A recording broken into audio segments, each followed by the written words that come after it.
আসসালামু আলাইকুম, নমস্কার সবাইকে। একটু আলাদা গানের ট্রাই করলাম, গান করতে চলেছি। যদি ভালো লাগে অবশ্যই লাইক, শেয়ার, কমেন্ট করো। জানি না কেমন হবে, তবে চেষ্টা করি ভালো করার। গানটা খুব সুন্দর গান, পুরনো দিনের গান। ওপার বাংলাদেশের এক গায়ক আশিক, তার নাম ছিল। চোখেরই জলে লেখা কত যে কবিতা ঝরে পড়ে প্রতিদিনই তোমারই নামে। যেদিন চোখের জল শুকিয়ে যাবে,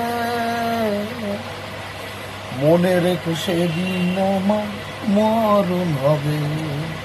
চোখেরই জলে লেখা কত যে কবিতা মনে পড়ে প্রতিদিনই তোমারই নামে।